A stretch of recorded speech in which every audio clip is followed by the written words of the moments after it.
Hi viewers, welcome to our channel. ప్రస్తుతం మనతో పాటు సీనియర్ జర్నలిస్ట్ దామ బాలా సార్ వారితో మాట్లాడదాం. నమస్కారం సార్. కలకత్తా మెడికో అత్యాచార కేసు ఎన్నో మలుపులు తిరగడం మనం చూస్తున్నాం సార్. ఎన్నో కొత్త విషయాలు కూడా బయటకు వస్తున్నాయి. అయితే నిందితుడికి పాలిగ్రాఫ్ టెస్ట్ కూడా చేశారంట కదా, మరి ఆ పాలిగ్రాఫ్ టెస్ట్ ద్వారా ఎటువంటి విషయాలు బయటపడ్డాయి? ఇలా పెద్ద ఉద్యమమే జరిగింది, దాదాపు 12 గంటలు చేశారు సార్. సో అలాగే పోలీసుల పాత్ర కూడా ఇందులో ఇన్వాల్వ్మెంట్ అయ్యిందని కూడా అని అంటున్నారు. మరి పోలీసులు ఏ విధమైన పాత్ర దీంట్లో పోషించారు? ఎటువంటి విషయాలు ఇప్పటివరకు అయితే బయటపడ్డాయి sir? Calcutta medico RG Kar medical university అమ్మాయి 31 ఇయర్స్ ట్రైనీ అమ్మాయి డాక్టర్. సో ఆ అమ్మాయి అత్యాచారం ఇదే హత్య అనేది దేశాన్ని కుదిపేసింది. సుప్రీంకోర్టు కూడా సుమోటోగా కేసుని టేకప్ చేసింది. సో ఇప్పుడు సిబిఐ 5వ రోజు నుంచి సిబిఐ కూడా ఎంటర్ అయింది.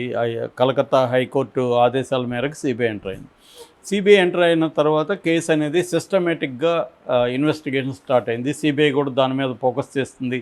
ఎందుకంటే ఫాస్ట్ ట్రాక్ కోర్టు కూడా దానికి ఏర్పడింది. వితిన్ 15 డేస్లోనే కేసును ముగించడానికి రెడీగా ఉన్నామని మమతా బెనర్జీ స్టేట్మెంట్ ఇచ్చింది.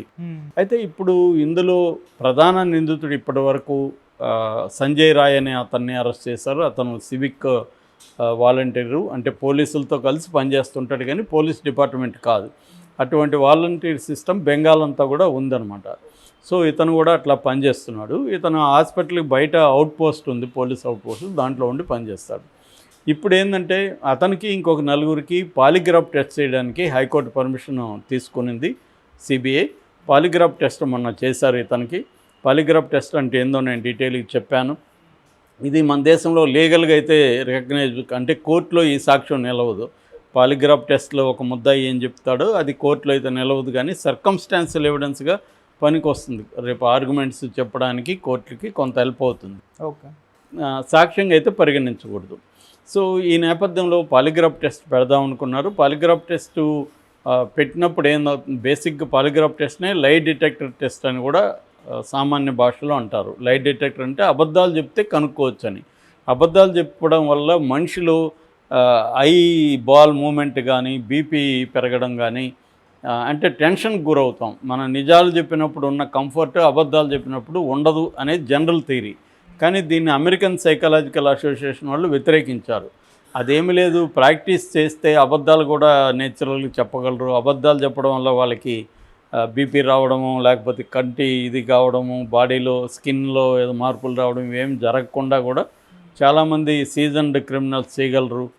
కాబట్టి బేస్ చేసుకొని మనం ఇన్వెస్టిగేషన్ చేయకూడదు అనేది కూడా అమెరికన్ సైకలాజికల్ అసోసియేషన్ వాళ్ళు కూడా చెప్పారు. సో అయినప్పటికీ కూడా సిబిఐ ట్రై చేస్తుంది. అంటే సిబిఐకి ఉన్న ఆప్షన్స్లో ఏమేమి ఉంటే అన్నీ ట్రై చేస్తారు ఇన్వెస్టిగేషన్లో. అలాగా ఇతన్ని చేశారు. అయితే ఇతను బాగా ఆందోళన చెందాడని, మొన్నటి వరకు నేనే చేశానని బిగినింగ్లో చెప్పాడు, నన్ను ఉరి తీసుకోండి అని చెప్పాడు. కానీ మొన్న పాలిగ్రాఫ్ టెస్ట్లో అతను కొంత ఆందోళన వరియే అవుతున్నాడు. నేను ఇది చేయలేదని గట్టిగా చెప్తున్నాడు. నేను వెళ్ళేసరికి ఆ అమ్మాయి చనిపోయి ఉంది, దాంతో నేను భయపడి వచ్చేసానని చెప్తున్నాడు. కానీ దాన్ని నమ్మలేని పరిస్థితి సిబిఐకి ఉంది. ఎందుకంటే సీసీటీవీలో ఇతను ఆ నైట్ 3 సార్లు ఆ ప్రాంతానికి వెళ్ళాడు. లాస్ట్లో కూడా 4కి ఆ ప్రాంతానికి అక్కడికి వెళ్ళాడు. తర్వాత అతని చెవులో ఉన్న ఇయర్ సెట్లో వైర్లెస్ది బ్లూటూత్ది అక్కడ ఒకటి పడింది క్రైమ్ సీన్లో. అంటే ఇతను కూడా వెళ్ళానని ఒప్పుకుంటున్నాడు. వెళ్ళినప్పుడు పడిందా లేకపోతే పెనుగులాడిందో తెలీదు. దాని తర్వాత మొత్తానికి అక్కడ పడింది, కెమెరాలో కనిపిస్తున్నాడు. దాని తర్వాత ఇతని ముఖం మీద గాయాలు ఉన్నాయి. అంటే ఆ అమ్మాయి పెనుగులాడడం వల్ల గాయాలైనాయా అనేదానికి వేరే రకంగా ఎలా గాయాలైనాయి చెప్పట్లేదు. ఆ నైటే రెడ్ లైట్ ఏరియాకి కూడా పోయాడు. అక్కడ కూడా గొడవ పడ్డాడు ఒక మహిళతో.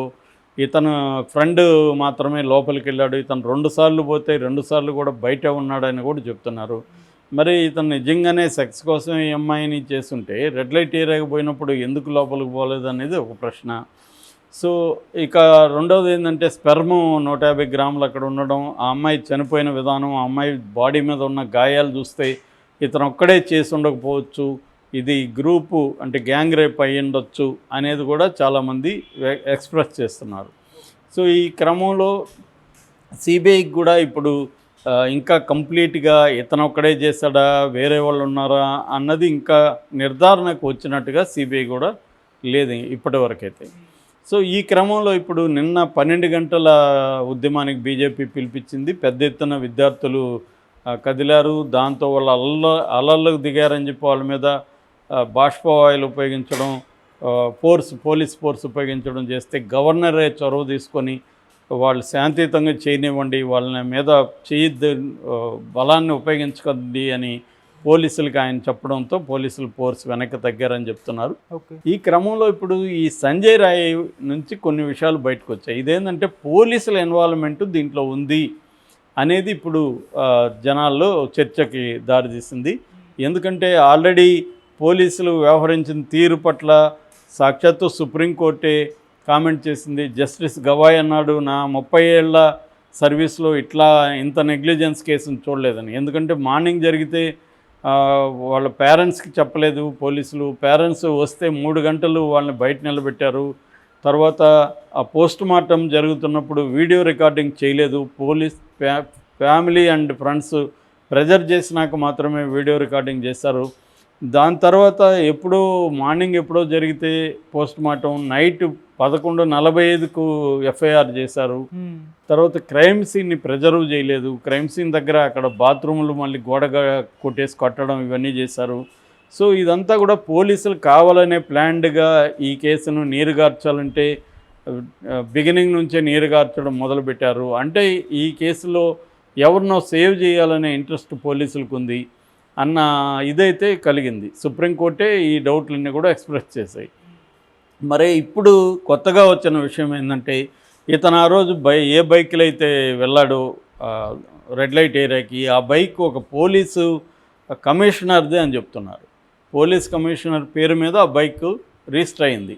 ఆ బైక్ని ఇతను తీసుకొని వాడుతున్నాడు. అట్లాగే ఇంకొక బైక్ ఆర్టీఓ కమిషనర్ పేరు మీద, బైలల ఆర్టీఓ కమిషనర్ పేరు మీద ఉంది. అంటే పోలీస్ ఆఫీసర్లతో ఇతను ఎంత క్లోజ్ అనేది ఈ సంఘటన తెలుపుతుంది.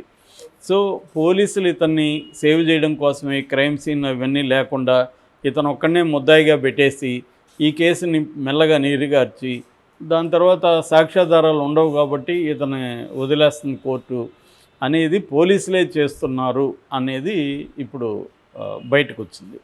సో ఇది షాకింగ్గా ఉంది.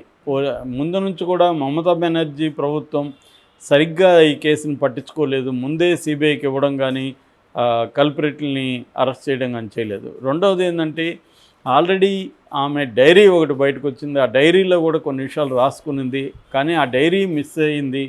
పోలీసులు దాన్ని కూడా ఎక్కడో నాశనం చేసేసారు, డిస్ట్రాయ్ చేశారన్న వాదన కూడా వినిపిస్తుంది.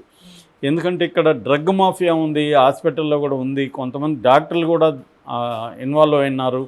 ఈవెన్ ఇతన్ని కూడా నైట్ కూడా ఇతను డిన్నర్ చేసింది కూడా కొంతమంది జూనియర్ డాక్టర్లతో కలిసి డిన్నర్ చేశాడని, మళ్ళీ లేట్ నైట్ కూడా ఒక నర్సు వచ్చి ఇతనితో ఏదో మాట్లాడిపోయినట్టుగా కెమెరాల్లో ఉంది.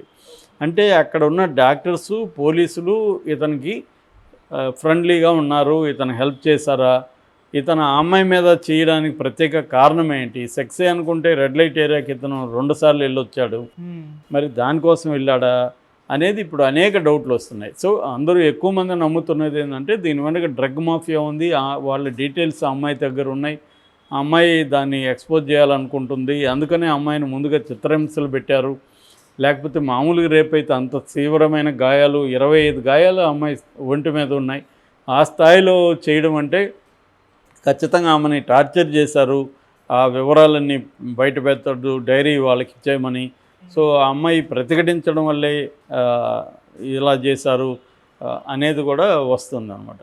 సో ఇప్పుడు ఇంకా ఫోరెన్సిక్ రిపోర్ట్లు కూడా రావాల్సి ఉంది. కొన్ని సిబిఐ సీరియస్గా చేస్తుంది కాబట్టి ఇది బయటకు వచ్చే అవకాశాలు ఉన్నాయి. బట్ సంజయ్ సింగ్కి, పోలీసులకి, సంజయ్ సింగ్కి